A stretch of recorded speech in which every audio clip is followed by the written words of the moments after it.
महात्मा महाराज श्री गुरु महाराज साहब के चरणों में कोटि कोटि प्रणाम है। स्नेहमयी, दयामयी, करुणामयी मातेश्वरी गुरु माँ के चरणों में मेरा प्रणाम है। आज की सभा में उपस्थित सभी जिज्ञासु जन को यथा योग्य वंदन।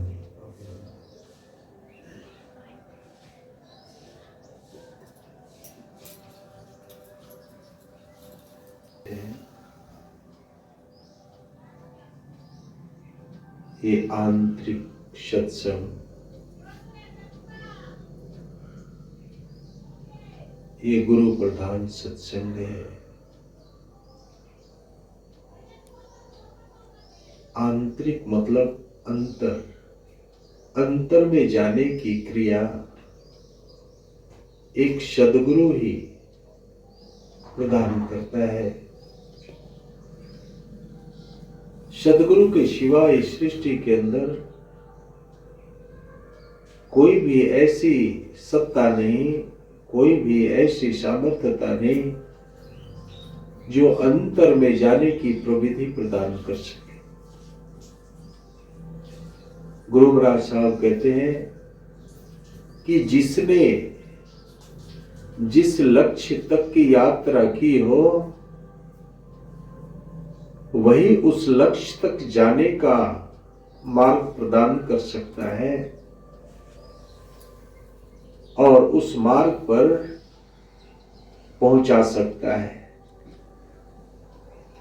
वैसे ही आंतरिक साधना गुरु बाहरी प्रदेश में भी रहता है और अंतर जगत में भी रहता है। गुरु की वास दोनों जगह पे होती है।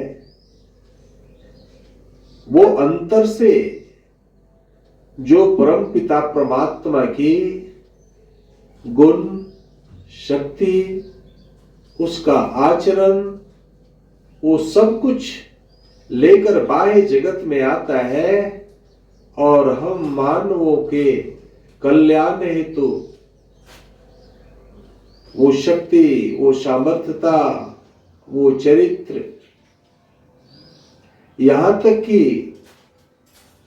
हम भगवान भगवान, ईश्वर ईश्वर कहते हैं पर हम उससे अनभिज्ञ हैं। गुरु ही तो वो सत्ता है जो उस ईश्वर का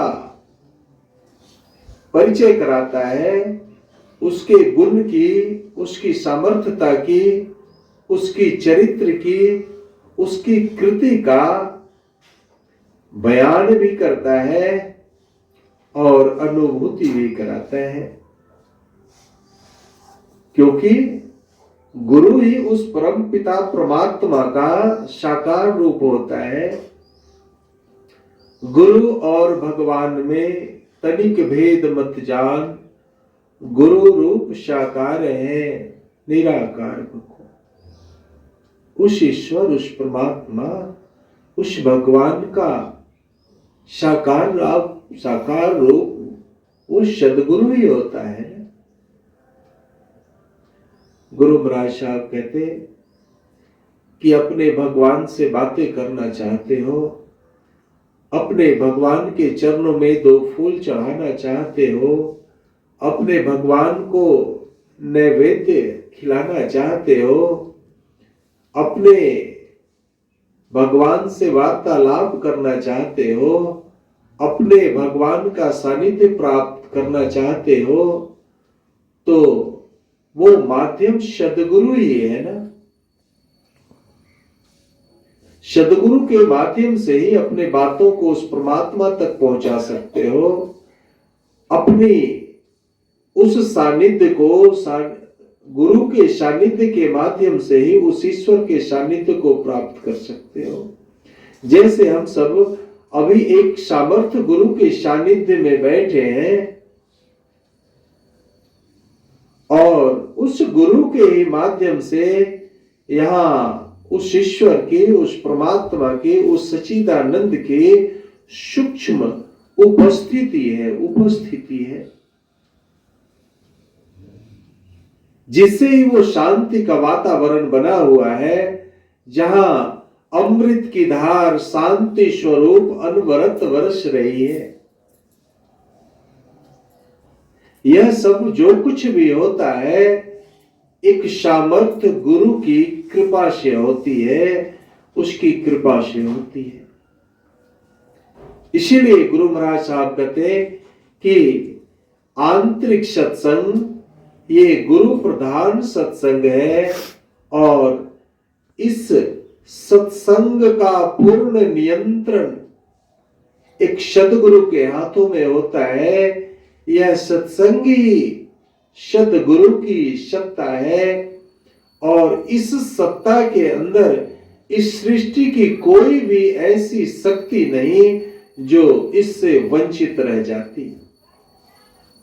गुरु महाराज साहब कहते हैं ना कि एक साधे सब सदे, सब साधे सद जाए। यानी भिन्न भिन्न देवी देवता भगवान ईश्वर सबके पीछे तुम भागते भागते उससे मिल नहीं पाओगे, क्योंकि तुम किसी को भी नहीं जानते। सिर्फ उसके विषय में तुमने सुना है, उस ईश्वर उस भगवान के विषय में तुम्हारे अंदर आगम ज्ञान है। यानी आगम ज्ञान यानी किसी से सुना है या कहीं पढ़ा है, पर उस ईश्वर को पाने के लिए तो उस प्रमाण ज्ञान की भूमि पर जाना होगा ना, जहां उसका सत्ता है, जहां उसकी पूर्ण उपस्थिति है। तो गुरु महाराज साहब कहते कि उस तक कैसे पहुंच सकते हो, उससे कैसे मिल सकते हो, तो गुरु के माध्यम से। एक साधे सब सदे, सब साधे सद जाए। जब तुम अपने गुरु से मिल लोगे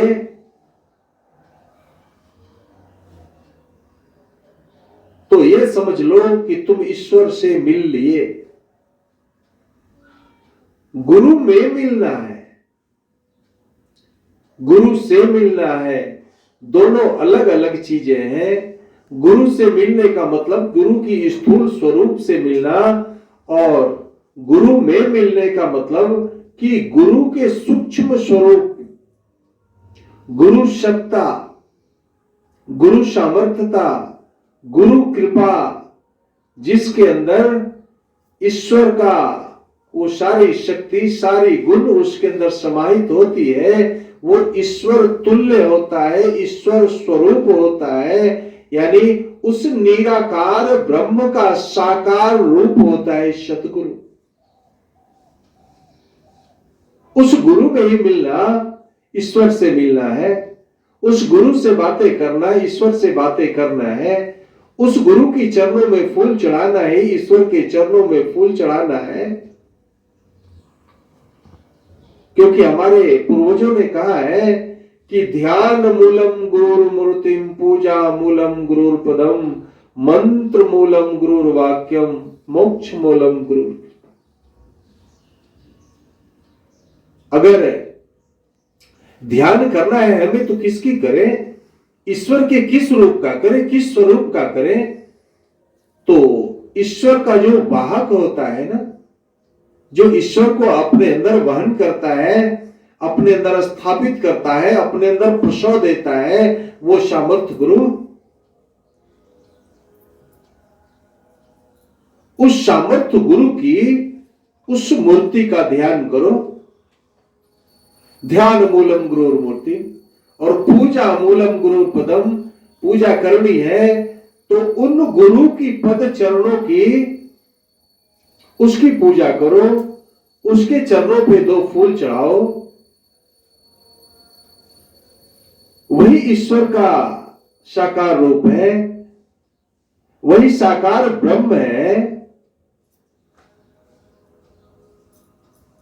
इसलिए गुरु महाराज साहब कहते कि बिन गुरु भव निधि तरे न कोई, जो बिरंच शंकर सम हो। इस सृष्टि में सब कुछ है, पर बिना गुरु का कुछ भी पूर्ण नहीं हो सकता। बिना गुरु का हम आगम ज्ञान की भूमि से उस प्रमाण ज्ञान की भूमि पर नहीं पहुंच सकते, क्योंकि ज्ञान की तीन अवस्था, आगम ज्ञान, अनुमान ज्ञान और प्रमाण ज्ञान। जो कुछ भी हमने आगम ज्ञान पढ़ा है या सुना है, उससे अनुमान लगाने का, यानी वो मार्ग, वो साधन, वो प्रविधि जिसके माध्यम से आप अनुमान लगा सकते हो, वो गुरु ही प्रदान करता है। और उस प्रविधि के द्वारा ही जो एक गुरु उपहार स्वरूप अपने जिज्ञासु को दीक्षा मंत्र और साधना प्रविधि प्रदान करता है, उसके द्वारा ही प्रमाण ज्ञान की भूमि पर पहुंचा जा सकता है। अगर आप उसे पुस्तकों से उस साधन की क्रिया को पढ़ लें, उस मंत्र को पढ़ लें और उसे आप अनंत बार जप ले, अनंत दिनों तक आप घंटों बैठ करके उस साधना को कर लें, आप उस लक्ष्य को भेद नहीं सकते, उस पूर्णता को प्राप्त नहीं कर सकते और उस प्रमाण ज्ञान की भूमि पर पहुंचकर उस ईश्वर की अनुभूति नहीं कर सकते, जब तक कि वो साधना और वो दीक्षा मंत्र एक सामर्थ्य गुरु के द्वारा प्रदान न की गई हो। क्योंकि जो देने वाला होता है दाता सद्गुरु, उस दीक्षा मंत्र जो एक शब्द है, उसके अंदर अपनी सारी शक्ति, अपनी सारी सामर्थ्यता, अपने सारे गुण वैभव, चरित्र संस्कार और अपनी सारी सत्ता को उसके अंदर समाहित करके और दीक्षा के माध्यम से अपने जिज्ञासु के हृदय की भूमि में उसका बीजन रोपा करता है, यानी धर्म की स्थापना करता है। धर्म की स्थापना। और गुरु कहता है कि ये तो एक शब्द का बीज मंत्र गुरु प्रदान करता है ना, और पुस्तकों में, धर्म ग्रंथों में तो बड़े बड़े मंत्र लिखे गए हैं। उसे आप पढ़ लें, उसे आप याद कर लें, उसकी आप क्रिया कर लें, पर उसके अंदर किसी की शक्ति, किसी की सत्ता, किसी की सामर्थ्यता और किसी ने आपको दिया नहीं है। ठीक, एक चेक आप देखते हैं ना, बैंक की चेक, उस चेक की वैल्यू, वो चेक एक मूल्य के रूप में, एक धन के रूप में, एक रुपए के रूप में तभी रूपांतरण हो सकता है जो चेक देने वाला दाता, उसकी उस पर सिग्नेचर हो। क्योंकि वही सिग्नेचर करके प्रदान करता है जिसके अकाउंट में धन होता है, वो पैसे होते हैं, वो रुपए होते हैं। इस तरह कहीं भी चेक पड़ा है, आप उसे उठा ले, वो कदापि धन में रूपांतरित नहीं हो सकता। वैसे ही वो मंत्र, वो साधना की प्रविधियां भिन्न भिन्न साहित्यों में, ग्रंथों में, पुस्तकों में लिखा गया है। वो इसलिए लिखा गया है कि इस मंत्र को, इस प्रविधि को, इस साधना को करके लोगों ने उस प्रमाण ज्ञान की भूमि पर पहुंचा है। वो सारी चीजें इसीलिए लिखी गई है कि किसी को वो प्रेरित कर सके, उसके अंदर ऐसे प्रश्न पैदा कर सके और इस प्रश्न के माध्यम से वो आगम ज्ञान की भूमि पर पहुंच सके। पर प्रमाण ज्ञान की भूमि पर ले जाने के लिए एक सामर्थ्य गुरु की आवश्यकता होती है। उसकी दया, उसकी कृपा, उसके द्वारा प्राप्त दीक्षा मंत्र, उसके द्वारा प्राप्त साधना प्रविधि जो अपने भक्त जन को वो उपहार स्वरूप प्रदान करता है, उसी के माध्यम से एक साधक अपने अंतर में प्रवेश करता है और अपने निज सत्य से योग करता है, उससे मिलता है, उसके पास ठहरता है और उसके पास मिलने और ठहरने से जो अपने निज स्वरूप की जो शक्ति, निज सत्य की जो शक्ति उसके अंदर मिलती है, उसी से उनके सारे विचारों का क्षय होते चला जाता है। वो निर्विचार हो जाता है, फिर वो शांत हो जाता है, फिर वो स्थिर हो जाता है, फिर वो निर्मल हो जाता है। और यही अवस्था है जहां ईश्वर से योग होता है। पहले निज का योग, फिर ईश्वर का योग। जैसे ही मन शांत होता है, स्थिर होता है, निर्मल होता है, तो यही मन की निर्मलता ही ईश्वर मिलन का वो संविधान है। निर्मल मन जन सो मोहि पावा, मोहि कपट छल छिप। जब मन निर्मल हो गया, मन शांत हो गया, तो उस समय ईश्वर वहां उपस्थित होते हैं, उनसे मिलन हो जाता है, उनसे योग हो जाता है। कबीर साहब को यह अवस्था आई थी तो उन्होंने अपनी अवस्था का बखान करते हुए कहा था कि मन निर्मल भया जैसे गंग के नीर, हरि दौड़े पीछे पीछे कबीर। कबीर साहब कहते हैं कि जब हमारा मन शांत हो गया, निर्मल हो गया, तो हमारे हृदय में स्वतः वो भगवान का, वो प्रभु का, वो ईश्वर का वास हो गया।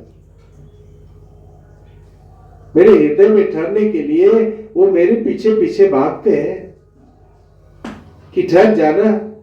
मैं तो अपने आप को स्थापित करने के लिए, ठहराने के लिए खोज रहा था, कोई मिल नहीं रहा था। हे कबीर, तुम्हारा हृदय तो निर्मल हो चुका है, तू ठहर जा, मैं तेरे हृदय में प्रवेश कर जाऊं, वहां ठहर जाओ और तुम्हारे अंदर ठहर करके तुम्हें माध्यम बनाकर अपने शक्ति की अभिव्यक्ति, अपने गुण की अभिव्यक्ति, अपनी सामर्थ्यता की अभिव्यक्ति, अपनी कृति का गुणगान कर सकूं, जिससे उस ईश्वर का, उस परमात्मा का, उस भगवान का संदेश इस जन जन तक जा सके।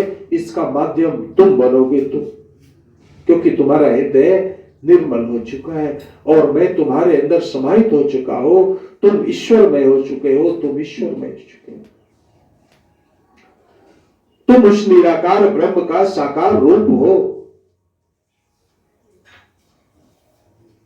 ऐसा ही तो गुरु महाराज साहब कहते कि यही है आंतरिक सत्संग, जो हमारी सत्संग है, दिव्य चेतना सत्संग, आंतरिक सत्संग। आंतरिक का मतलब कि अंदर, और अंदर जाने की सारी प्रविधि, सब कुछ एक सामर्थ्य गुरु ही प्रदान करता है।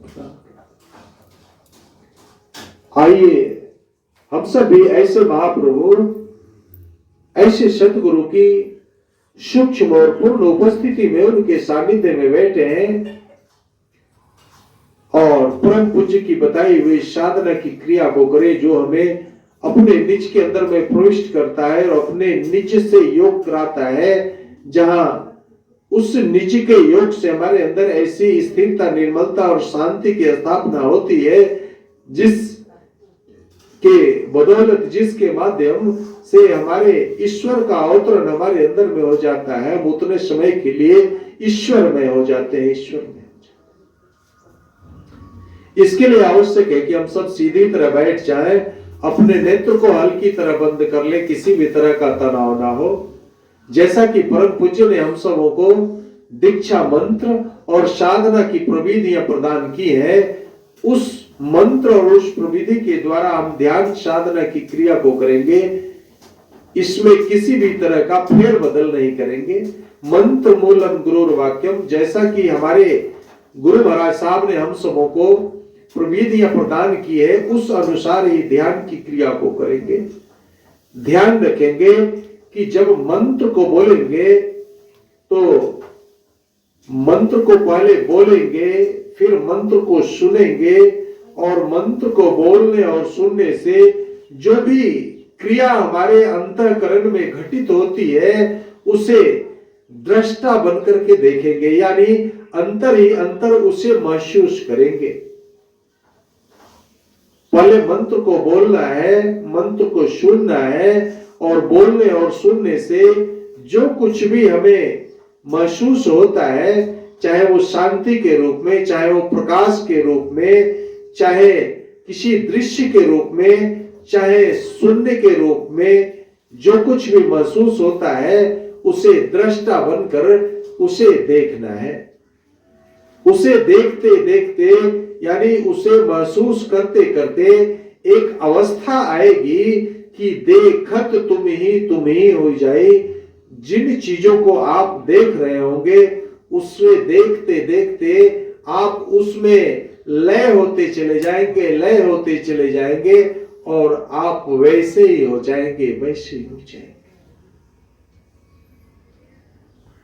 इसके पहले एक गुरु वंदना होगी जिसे हम सब एक स्वर में गाएंगे। जैसे ही गुरु वंदना समाप्त होगी हम सब कुछ देर के लिए शांत हो जाएंगे, ध्यान की क्रिया करेंगे। ध्यान की क्रिया जब ध्यान तोड़ने के लिए निवेदन किया जाए, वश बोला जाए, उस समय ध्यान को तोड़े, अपने नेत्र को खोले। आइए हम सब गुरु वंदना